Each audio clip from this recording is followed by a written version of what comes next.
여러분 모두 건강하게 잘 지내고 계신지요? 오늘 방송회의의 5번째 시간입니다. 오늘은 다큐멘터리 프로그램에 대해서 공부를 좀 해보도록 하겠습니다. 근데 다큐멘터리를 말하는 데 있어서 두 분의 개척자를 빼놓고는 근데 다큐멘터리를 얘기할 수가 없는데, 바로 로버트 후레어티라는 분하고 존 그리어슨이라고 하는 두 분의 다큐멘터리 제작자들입니다. 그 로버트 후레어티라고 하는 분은 1884년에 미국에서 태어나신 분입니다. 이분은 원래 그 광물학자였었는데 후에 그 탐험가로서 아주 그 활약을 하게 됩니다. 특히 에스키모들을 연구를 하고 탐험을 하면서 다큐멘터리를 제작하기를 하게 되는데, 이분이 제작한 1922년에 제작한 나누쿠 오브 더 노우스, 우리말로 번역을 하면 북극의 나누쿠 오브 더 노우스라고 하는 이 다큐멘터리 영화를 제작하는데, 이 작품이 근대 최초의 다큐멘터리라고 하는 평을 받고 있습니다.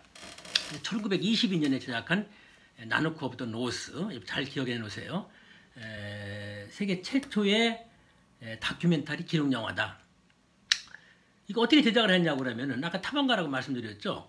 이분이 이 에스키모들이 살아가는 그 지역을 찾아가 가지고 이 나누쿠라고 하는 에스키모를 한 2년간 계속해서 추적을 합니다. 그리고 이분이 생활하는 모습들을 전부 기록 영화로 담아요. 촬영을 해가지고. 그래서 나누쿠라는 에스키모가 어떻게 가족 생활을 하면서 자연을 극복하는가, 인간의 의지로서 어떻게 자연을 헤쳐나가면서 가족 생활을 영위하고 삶을 영위하는지, 이걸 기록 영화로 남긴 거예요. 이게 순수한 관찰이죠. 순수한 관찰로 왜곡되지 않은 시각으로 어느 에스키모의 인생을 재생했다. 그러니까 그 에스키모의 일상적인 생활에서 드라마틱한 기록을 통해서 감동을 창출해냈다. 이런 측면에서 최초의 다큐멘터리 영화 제작자다, 이렇게 얘기를 하는 겁니다. 일상생활에서 일상생활의 기록을 통해서 어떤 감동을 연출해냈다. 극적인 드라마틱한 장면을 연출해냈다. 이 말은 무슨 말이냐고 그러면은, 픽션으로, 가상으로 어떻게 이렇게 만들어낸 것이 아니라 실제 인간이 생활하는 그 모습을 통해서, 그거를 촬영을 통해서, 그걸 기록을 통해서 드라마틱한 감동을 만들어냈다고 하는 그런 측면이에요. 실제 그게 바로 다큐멘터리적이라는 것이죠. 픽션이 아니라는 얘기예요. 실제로 현실에서 일어날 수 있는 것들을 기록을 통해서 그 속에서 뭔가 가치를 만들어내고 진실을 만들어내고 뭐를 발견해내고 이렇게 만들어지는 그런 것들을 우리는 다큐멘터리적인 작품이다, 이렇게 얘기를 하는 것이죠. 그래서 이분 나중에 이분이 한 활동을 통해서 다큐멘터리라는 것은 발견과 폭로의 예술이다. 예술이라는 것이 일종의 탐사다.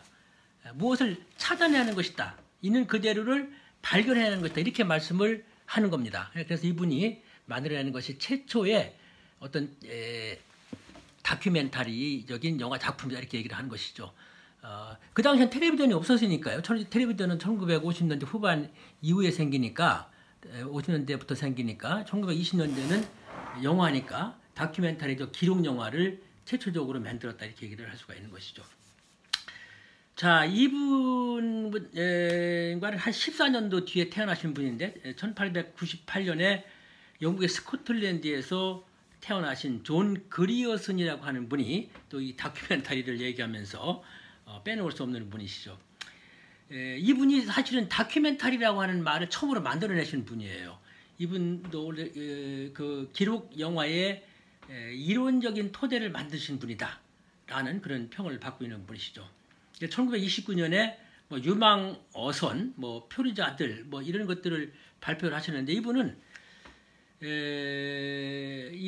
약간 이 로버트 후레어티라고 하는 아까 조금 전에 말씀드렸던 이분하고는 작품 경향이 많은 차이가 납니다.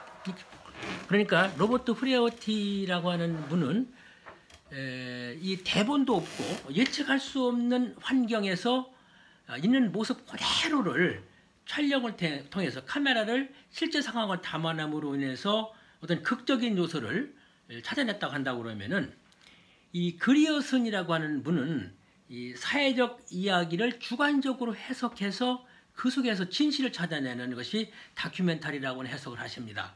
그래서 있는 그대로가 아니라 현실을 그대로 뭐 복사해서 사진처럼 보여주는 것이 아니라 그것을 주관적으로 재해석해서 프로그램으로 제작할 때 진정한 다큐멘터리가 된다. 이렇게 주장을 하십니다. 그래서 다큐멘터리적인 영화라고 하는 것은 현실을 창조적으로 재해석해야 된다.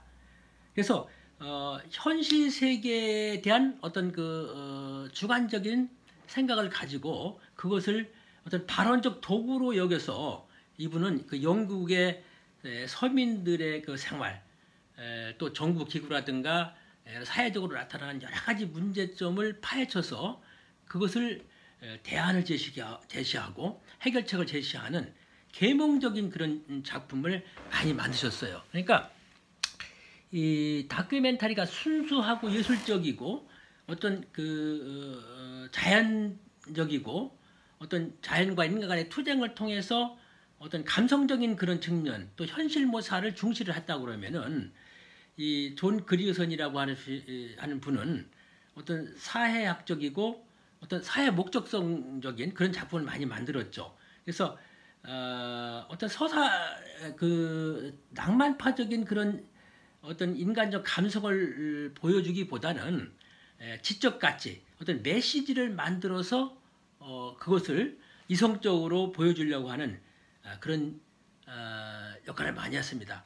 그래서 로버트 프레어티는 아주 롱테이크, 길게 편집을 가급적이면 하지 아니하고 있는 모습을 그대로를 길게 촬영해서 보는 그런 기법을 많이 사용했는데 로버트 그리어슨은 편집을 통해서 그런 자기가 목적으로 하는 메시지를 만들어내려고 하는 작업을 많이 했어요. 그러니까 있는 그대로의 모습을 폭로하는 것이 아니라 아주 편집이라든가 또는 거기에 직접적인 관련이 있는 사람들의 인터뷰를 같이 만들어서 이것을 이 편집하고 새로운 것을 만들어내는 새로운 어떤 그 메시지를 만들어내는 것을 몽타주라고 하는데 이런 몽타주적인 기법을 활용함으로 인해서 이런 메시지를 만드는 작업을 주로 만들어냈다.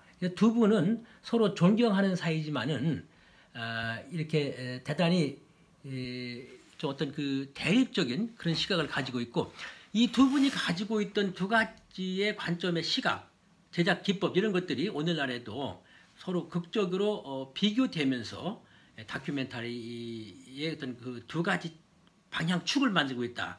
이렇게 얘기를 할 수가 있습니다. 자, 그럼 다큐멘터리가 뭐냐? 다큐멘터리를 한번 정의를 내려보자고 하면은 참 많은 사람들이 다큐멘터리에 관해서 얘기를 좀 하는데 우선 다큐멘터리라고 하는 것이 왜 어떻게 생겼냐? 다큐멘터리, 영어로 다큐멘트라고 하는 것은 사실적이고 근거가 있는 문서 또는 기록 이걸 다큐멘터라 합니다. 다큐멘트. 근데 다큐멘트에서 다큐멘터리라는 말이 나와요. 다큐멘터리는 형용사죠. 그러니까 사실을 기록한 뭐 이런 뜻이겠죠. 그 형용사가 명사가 된 거예요. 다큐멘터리라고 하는 명사가 된 겁니다. 그래서 이제 보통 줄여서 다큐라고 이렇게 얘기를 합니다만은 그래서 그러니까 사실적이고 근거가 있는 문서의 기록이다. 보통 뭐 신문 잡지가 전성기일 때는 뭐 르포를 따주라든가 르포 현장 기록 또는 여행기 뭐 이런 것들이 다큐멘터리라고 이제 여겨져 왔죠.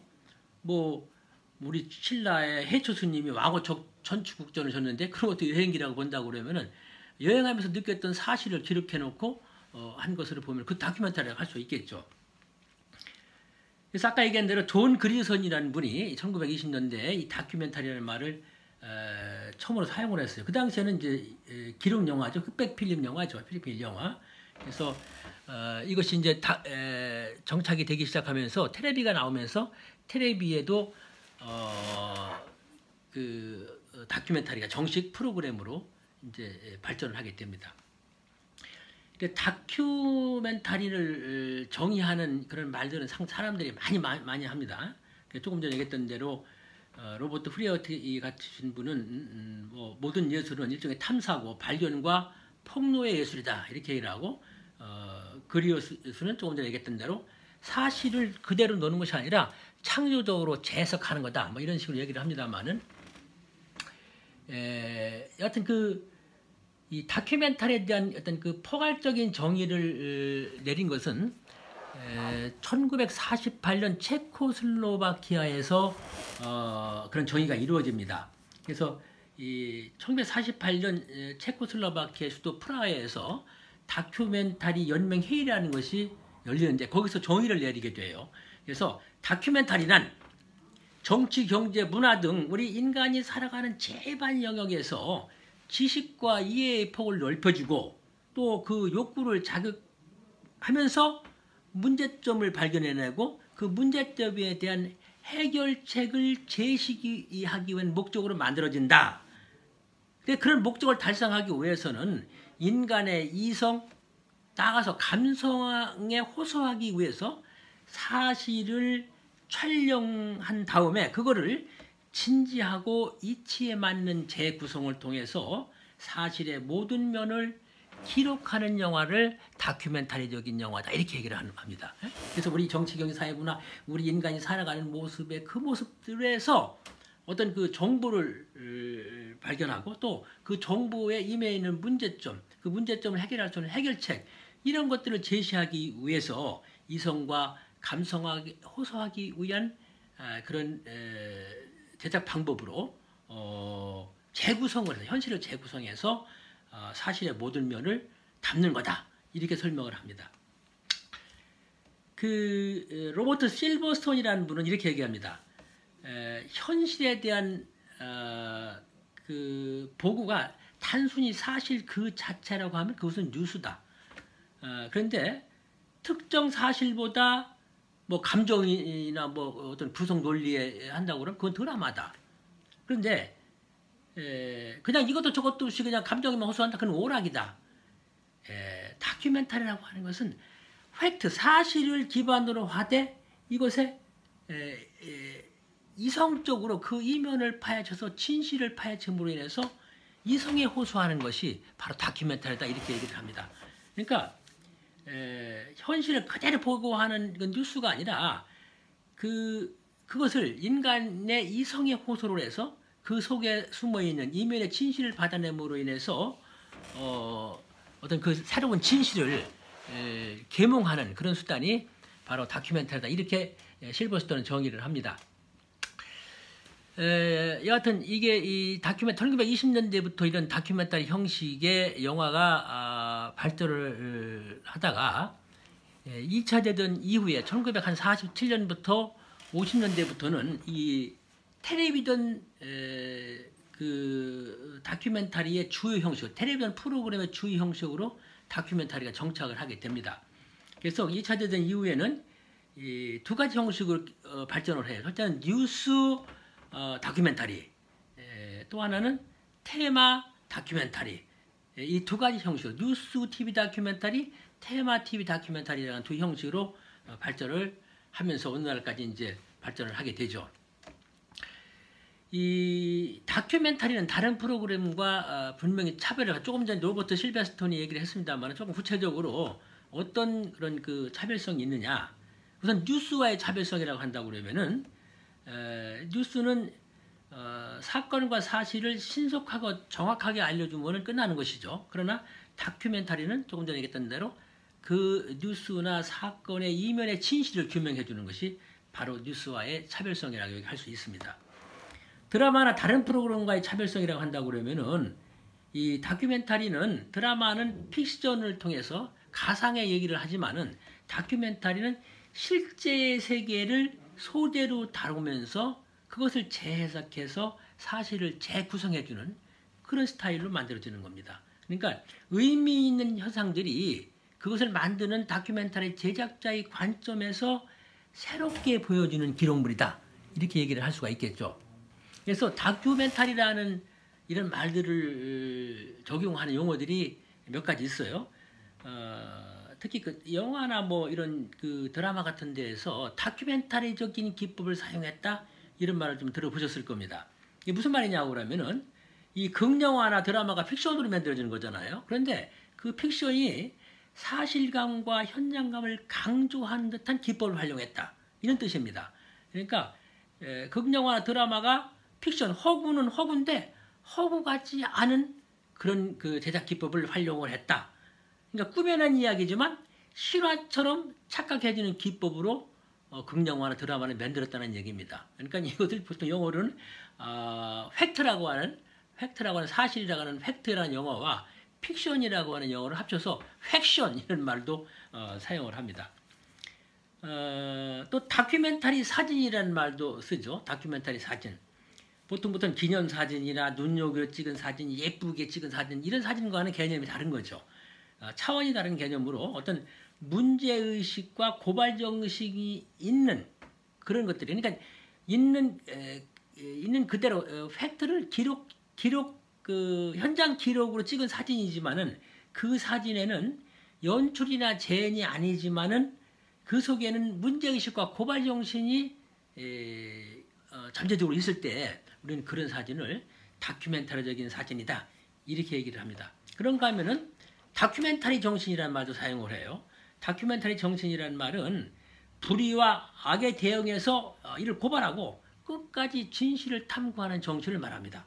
그러니까 어떤 뭐 탐욕스러운 뭐 세력들이라든가 또는 부도덕한 어떤 뭐 대기업 그러니까 정치적으로나 정치적인 권력이나 경제적인 그런 강자들이 어떤 그 사회에 악을 끼치는 뭐 그런 기존 질서에 대항을 해서 어떤 진실을 찾아내고 그러한 어떤 악의적인 것들이 다시 나타나지 않을 수 있도록 대안을 마련하려고 하는 그런 정신을 우리는 다큐멘터리적인 정신이다 이렇게 얘기를 합니다. 그 다큐멘터리는 어떤 종류가 있는가? 다큐멘터리를 분류하는 방법이 뭐 크게 두 가지가 있습니다. 사실은 이 다큐멘터리라고 하는 것도 지난번에 얘기했던 대로 장르가 혼합이 많이 되면서부터 뭐 딱히 이게 뭐 어떤 양식이다, 이게 어떤 다큐멘터리다 이렇게 그냥 칼처럼 구분하는 것은 요즘에 와서는 큰 의미는 없습니다. 그러나 기본적으로 이 다큐멘터리에 관한 기본적인 분류법을 알면은 그것을 응용하고 융합을 시켜서 새로운 것들을 만들어낼 수 있는 그런 바탕이 되기 때문에 이런 기본적인 두 가지 분류 양식은 알아두는 게 좋습니다. 첫째 분류 양식은 형식에 따른 분류 양식이고 두 번째 양식은 내용에 따른 분류 양식입니다. 우선 첫 번째 형식에 따른 분류를 보면은 첫 번째로는 해설적인 양식입니다. 그러니까 영상을 찍어다가 그것을 쭉 붙여서 놓고 그것을 해설자가 해설해 주는 거예요. 그러니까 그 해설자는 전지적인 입장에서 그 영상이 편집된 영상을 설명해 주는 거예요. 그러니까 전지적인 입장에서 색깔을 해석하고 분석해 주고 하는 역할을 하다 보니까 일방적인 거죠. 일방적인 거예요. 그러니까 권위적인 해석이 될 것이고 뭐 제작자가 일방적으로 해석해 주는 그런 것이죠. 가끔은 이게 이제 왜곡적인 그런 해석도 가능하기 때문에 자칫 잘못하면은 그 다큐멘터리적인 어떤 진실을 추구한다는 측면에서 벗어날 수 있는 우려가 있는 것이죠. 어떤 정부 전달로서는 일방적이기 때문에 좀 진부한 양식이다. 이렇게 이제 비평이 되면서부터 1960년대부터는 이 키노아의 정신, 카메라의 눈, 카메라에 비친 모습을 그대로 보여줌으로 인해서 진실을 찾는다고 하는 그런 방식이 동원이 됩니다. 무슨 말이냐고 그러면은 아까 해설적인 양식으로 일방적으로 주입식으로 또 자칫 왜곡할 수 있는 그런 어떤 그런 우려가 있는 것이 아니라 카메라에 비친 그대로만을 가지고 어떤 그 진실을 탐구한다는 그런 정신이죠. 그런 정신을 60년대에 나타난 것이 바로 시네마 베리테와 다이렉트 무비라고 하는 두 가지 다큐멘터리 제작 형식입니다. 먼저 그 다이렉트 무비라고 하는 것은 다이렉트 무비와 시네마 베리테라고 하는 것은 카메라 렌즈를 통해서 사실과 진실을 발견한다고 하는 것은 같습니다. 같는데 이 다이렉트 시네마라고 하는 것은 카메라 앞에 어떤 놓여있던 대상을 방해하지 않도록 한다. 그러니까 어떤 인위적인 조명도 하지 말고 인위적인 어떠한 장치도 하지 말고 촬영 장비도 최소화해서 카메라에 비치는 모습 그리고 그 진실이 나오는 결정적인 순간까지를 그냥 인위적인 연출 없이 비추어서 진실을 발견하는 기법을 이 다이렉트 무비다 이렇게 얘기를 합니다. 시네마 베리타라고 하는 것은 역시 카메라 렌즈를 통한 현실 포착을 통해서 진실을 발견하는 건데 이 시네마 베리타라고 하는 것은 어떤 연출자와 주제의 상호작용을 허락을 해주는 거예요. 그러니까 현장에서 카메라의 존재를 인정해주고 어떤 진실이 나타날 수 있도록 끝까지 기다려서 하는 다이렉트 무비와는 달리 이 감독이 화면에서 일어나는 어떤 사건의 촉매자 역할을 허락해주는 그런 측면이 있습니다. 그러니까 이 두 가지가 카메라 렌즈를 통해서 어떤 진실을 찾아낸다는 측면은 같지만은 그것을 인위적으로 개입을 하느냐 안 하느냐에 대해서 약간의 차이가 있다고 이렇게 볼 수가 있는 것이죠. 다음은 면접 양식입니다. 면접 양식. 면접이 뭐예요? 인터뷰죠, 인터뷰. 인터뷰를 주축으로 해서 다큐멘터리를 제작하는 양식입니다. 따라서 어떤 사건의 생존 인물 또는 그것을 잘 알고 있는 어떤 증인의 증언 이런 것을 통해서 진실성을 담보하고 어떤 그 다큐멘터리가 제작하는 어떤 권위를 가르쳐 해주는 그런 역할이죠. 그래서 조금 전에 했던 다이렉트 무비가 현장에만 치중을 하고 현장에서 나오는 것을 기다려가면서 거기서 나오는 것을 진실을 탐구하다 보니까 이것이 대단히 미흡해요. 언제까지 그걸 기다리면서 카메라 렌즈에 비칠 때까지만 기다려서 진실을 탐구한다고 하는 것이 말은 쉽지만은 실제로 일어나기는 상당히 어렵다.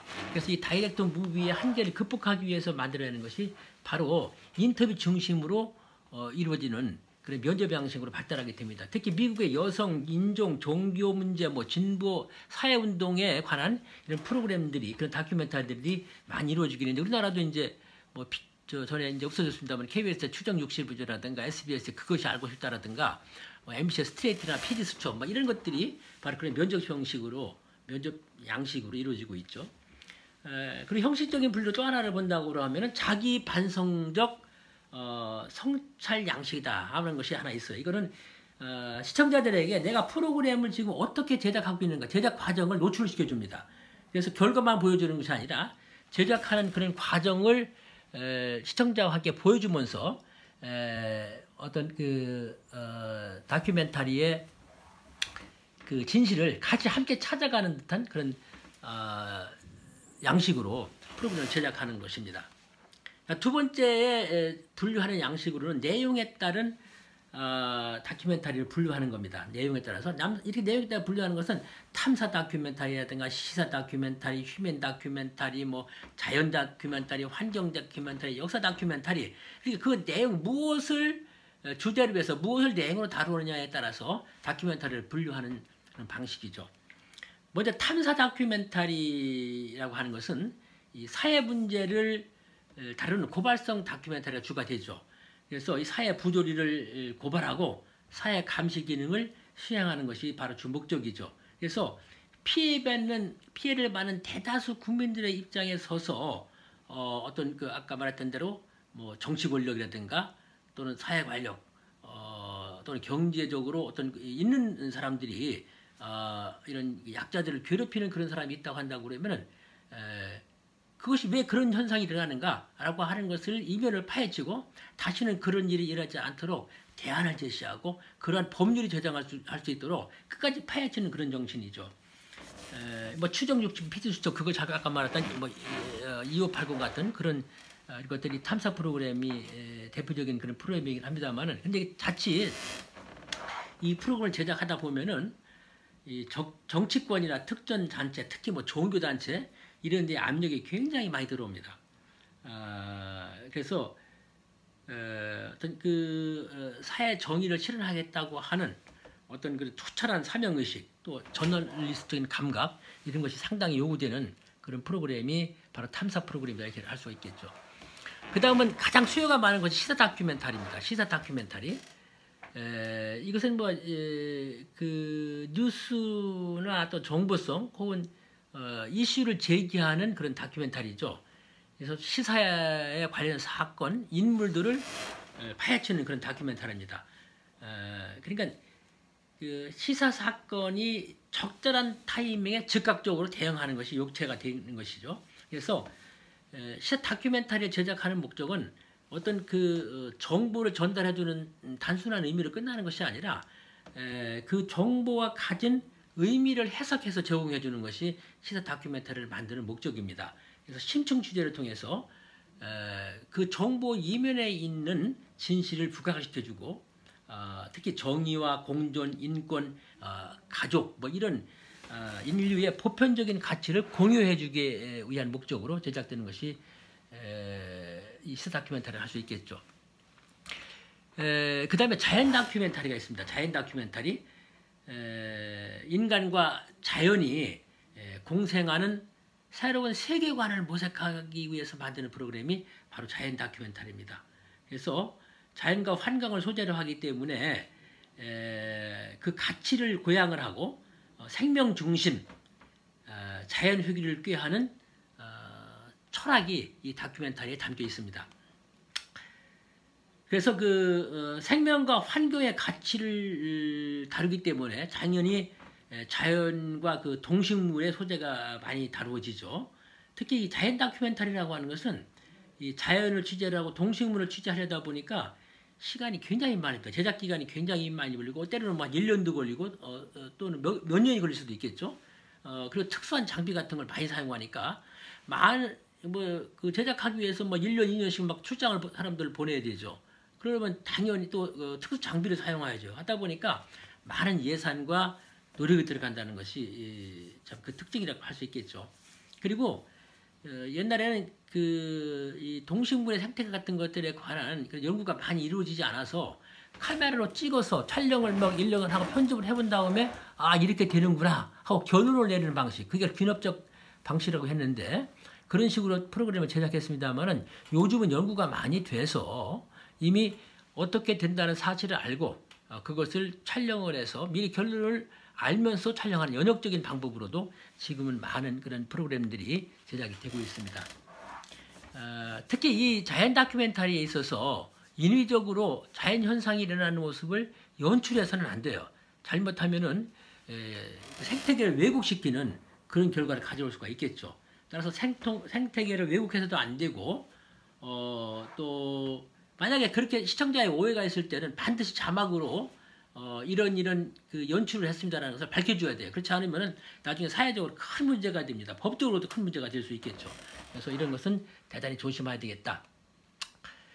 그 다음은 휴먼 다큐멘터리입니다. 휴먼 다큐멘터리. 인간을 총체적으로 탐구하는 다큐멘터리죠. 따라서 이 휴메니즘을 다루는 거죠. 생명의 고귀함 속에서 인간과 다른 동식물들을 대하는 그런 정신을 담고 있습니다. 따라서 인간과 동물, 인간과 인간은 물론이고 인간과 동물, 또 동물과 동물 사이에서도 존재할 수 있는 그런 휴메니즘을 이 다큐멘터리에서 담아내고 있습니다. 이 다큐멘터리에서 인간을 보는 관점은 두 가지가 있습니다. 첫째는 모든 사람들을 평범한 사람으로 간주해서 접근하는 방식이에요. 그러니까 그 사람이 전직 대통령이 됐건 대기업 회장이 됐건 무슨 장군님이 됐건 이런 사람들도 일상을 살아가는 운전기사나 뭐 매일 살아가는 서민들과 똑같은 인간의 관점에서 조명해 주는 겁니다. 여러분 요즘 그 KBS에서 월요일부터 금요일까지 아침 8시 50분부터 30분간 미니시리즈로 방송되고 있는 인간극장이 그 대표적인 프로그램이라고 할 수가 있겠죠. 또 하나의 관점은 모든 사람을 그 방송의 주인공을 특수한 사람으로 간주하는 방법입니다. 접근하는 방식이 딱 완전 다르죠. 그래서 그 주인공이 이룩한 명성, 그 사람의 능력, 사회적인 가치로 사람을 보는 겁니다. 그 사람이 평소에 달고 있었던 계급장을 그대로 달고 나오면서 프로그램에서 다뤄지게 되는 거예요. 그러니까 또 평범한 사람이라 하더라도 특수한 그 사람의 특징을 살려서 특수한 측면으로 그 사람을 조명해서 다큐멘터리를 만들어주는 겁니다. 그래서 보면 뭐 생활 정보에서 나타날 수 있고 문화예술 측면에서 나타날 수 있고 뭐 역사물이나 전기를 역사적 인물에 대한 전기 같은 것들을 다큐멘터리 다룰 때 이러한 기법을 많이 사용을 합니다. 그 다음으로 소개할 수 있는 다큐멘터리는 역사 다큐멘터리입니다. 역사 다큐멘터리. 역사적인 그런 사실에서 나올 수 있는 미스테리를 추적을 하고 그 역사가 가지고 있는 새로운 측면을 조명시켜주는 것이 바로 역사 다큐멘터리 제작의 목적이라고 할 수 있겠죠. 그래서 역사적인 과거의 사건이나 인물, 문화 등을 통해서 현재적인 시각으로 그걸 다시 한번 조명해 보는 겁니다. 현재적인 감각과 새로운 해석으로 그것을 보여주면은 시청자들이 그 역사를 보는 관심이 새롭게 증대되고 그 역사를 보는 사관이라고 하는 것이 달라질 수가 있는 것이죠. 모든 역사는 새롭게 쓰여지는 것입니다. 옛날에 그 조상들이 가지고 있던 어떤 그 역사관, 철학관, 인생관과 지금 오늘을 사는 우리의 인생관과는 같을 수가 없는 것이죠. 우리 민주적인 그런 방식으로 여러분들은 공부를 하였고 그렇게 생활을 하고 있으면서 옛날 존재주의 국가의 왕이 다스리던 그런 국가에 있어서의 어떤 사회적 가치, 정의 이런 것들이 민주주의를 배운 우리의 사고 방식과는 같을 수가 없는 것이죠. 따라서 현대를 사는 우리의 시각으로 과거에 일어났던 역사를 새롭게 한번 조명해 본다면 재미가 있지 않겠습니까? 그의 가치를 새롭게 부각시킬 수 있는 것이고 그래서 역사에 엄청난 위인이었던 분이 오늘날의 관점을 보면은 뭐 그렇지 않거나 아니면은 역사적으로 비난을 받던 사람이 오늘날 시각으로 보면은 새로운 모습으로 나타날 수 있는 것이죠.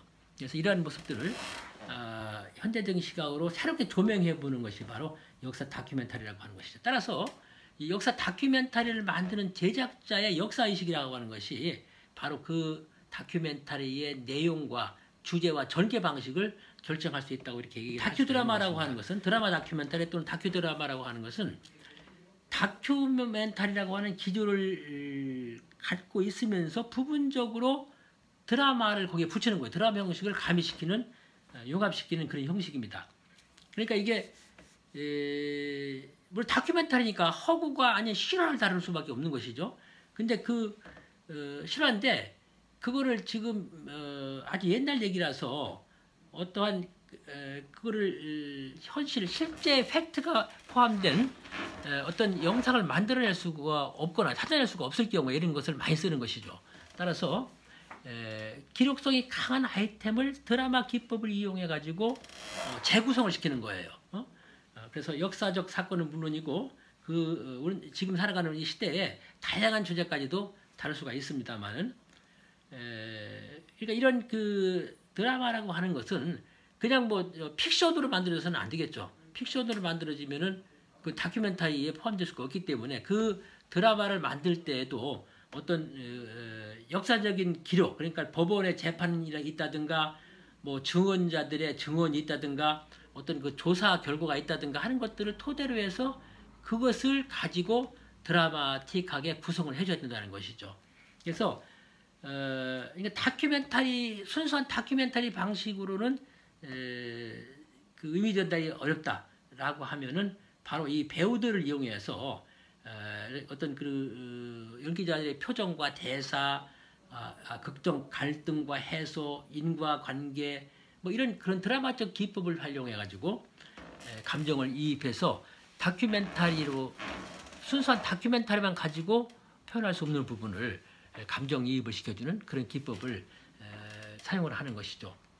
다큐 드라마에서 가장 주의할 사항이라고 하는 것은 드라마를 만들 때 그 드라마를 통해서 표현되는 주제가 사실과 부합이 되느냐 안 되느냐 이거를 반드시 점검을 해야 됩니다. 또 그다음에 재현을 하다 보니까 그러니까 그 진실을 제대로 재현하지 못하고 단순한 사실만 표현한다든가 또는 시청률을 의식해가지고 지나치게 선정적이거나 폭력적으로 그 재현을 한다든가 이제 현장에 영상을 찾을 수 있는데도 불구하고 뭐 쉽게 그냥 재연으로 배우들 써가지고 이렇게 처리를 하는 것은 아닌가라고 하는 것들도 반성을 해문제야 되고, 특히 증거가 불충분한데도 불구하고 억지로 상상력에 의해서 이런 드라마적인 모습으로 꾸며버린다고 그러면은 조작의 우려가 나올 수가 있는 것이죠. 나중에 이 조작된 거를 과장되고 미화되고 오버액션으로 된 그런 것들 가지고 시청자들을 설득을 시켰을 때 역사의 왜곡이라고 하는 평가를 받을 수밖에 없는 것이죠. 따라서 이런 그 드라마를 선택을 할 때에는 반드시 어떤 주제를 가지고 이 다큐 드라마를 만들 것인지에 관한 그런 어떤 그 설계를 제대로 한 다음에 여기에 적합한 그런 소재를 만들어야 되고, 왜곡되지 않도록 반드시 철저한 검증을 거쳐서 드라마도 만들고 해야 될 것으로 생각이 됩니다. 이 다큐멘터리의 종류에 대해서 형식적인 분류, 그리고 내용에 따른 분류로 몇 가지 다큐멘터리 형식을 살펴봤습니다. 그렇지만 지금까지 말씀드렸던 그런 다큐멘터리의 종류 외에도 상당히 많은 종류의 다큐멘터리가 있죠. 뭐 문화 다큐멘터리가 있을 수도 있을 것이고, 뭐 여행을 주제로 한 트래블 다큐멘터리라든가, 또는 과학을 주제로 하는 뭐 과학 다큐멘터리, 뭐 해양이라면 해양 다큐멘터리 등등, 뭐 그 굉장히 많은 이 소재와 주제를 가지고 다큐멘터리를 제작할 수가 있습니다. 하여튼 뭐 이러한 모든 다큐멘터리를 전부 다 다룰 수는 없기 때문에 PPT를 참조를 좀 해주시고, 다른 관련 서적이라든가 자료들을 여러분들 많이 찾아보셔서 다큐멘터리에 대한 공부를 좀 해주시기 바랍니다. 강의를 마치기 전에 이 다큐멘터리, 어떠한 다큐멘터리를 제작하더라도 다큐멘터리를 만드는 제작자가 지켜야 될 기본적인 원칙, 기본적인 수칙이 있습니다.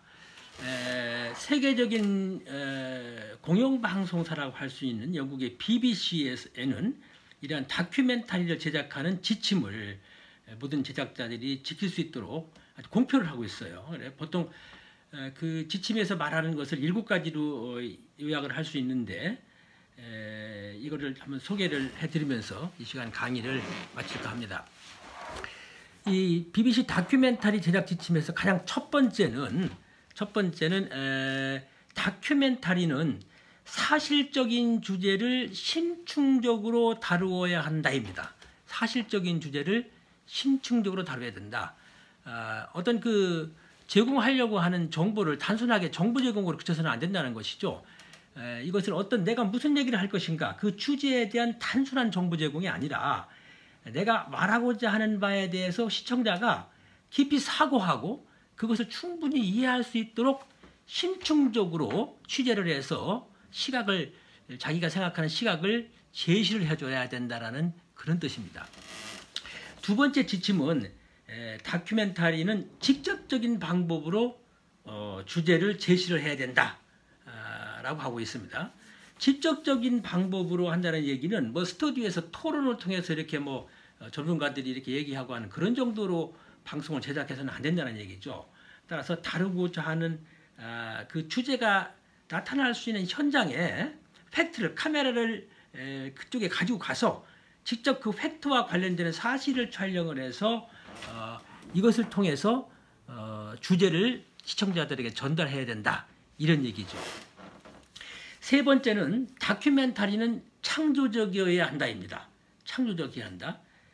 그래서 다큐멘터리가 그냥 구태연한 매너리즘에 빠져서는 안 된다는 얘기죠. 항상 다큐멘터리를 제작하기 위해서는 그것을 기획한 기획자, 제작하는 제작자, 또 직접 참여하는 연출자, 작가 등 모든 제작에 참여하는 스태프들이 머리를 맞대고 어떻게 하면 이것을 매너리즘에 빠지지 않고 새로운 모습의 다큐멘터리로 창조적으로 보일 것인가에 관한 고민을 항상 해야 된다, 그런 얘기입니다.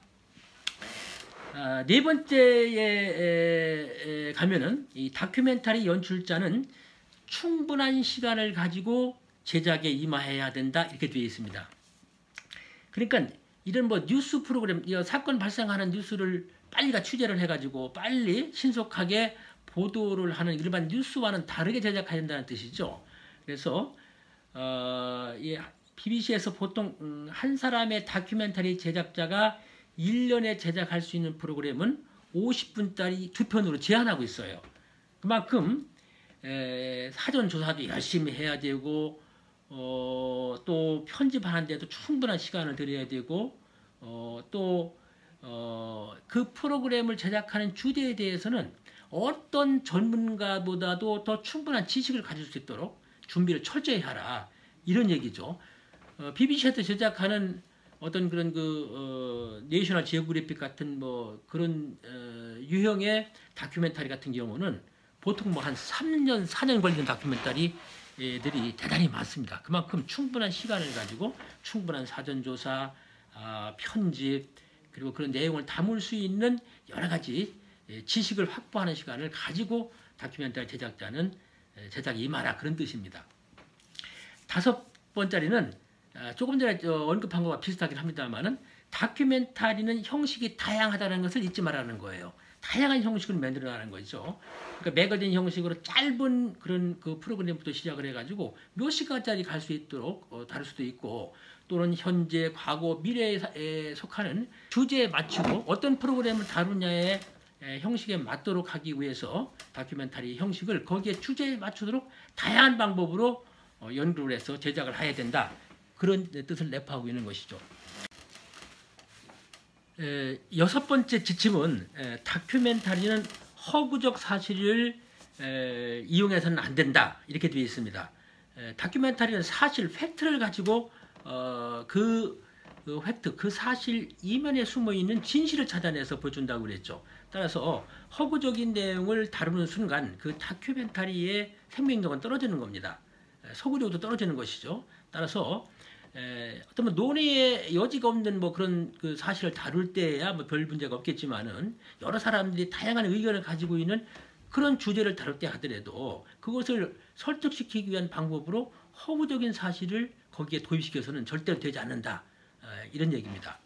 마지막으로 7번째는 다큐멘터리의 연출자는 다양한 기법을 시도를 해야 된다는 겁니다. 요즘 전에 조금 전에 얘기를 했습니다만은 뭐 드라마와 다큐를 섞은 다큐 드라마 또는 드라마 다큐멘터리라는 것을 배운 적이 있죠. 뭐 그런 형식으로도 드라마와 다큐멘터리를 융합할 수가 있겠고, 요즘 KBS에서 뭐 명견만리라든가 뭐 기타 여러 가지 그런 프로그램으로 선을 보이고 있습니다만은, 강의 프로그램, 렉처 프로그램이죠. 강의 프로그램과 다큐멘터리를 같이 엮어서 제작하고 있어요.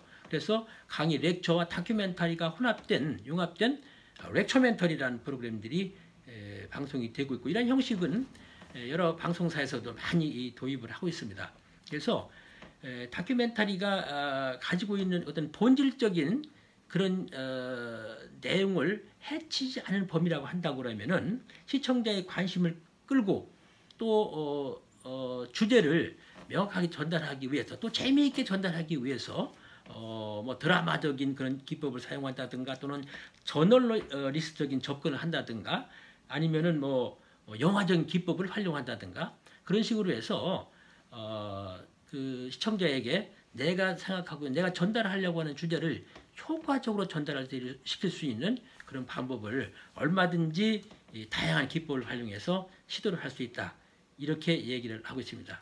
이렇게 다큐멘터리에서 좀 지켜야 될 BBC의 그 7가지 수칙, 이런 것을 참고로 여기면은 여러분들이 다큐멘터리를 제작하거나 또는 뭐 또 다큐멘터리 작품을 감상할 때 많은 참고가 될 것으로 생각이 됩니다.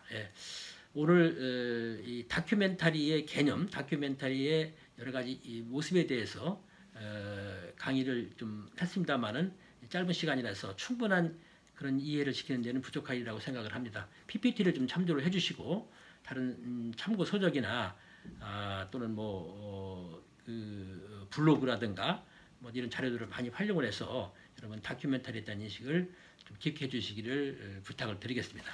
여러분 경청해 주셔서 대단히 고맙습니다.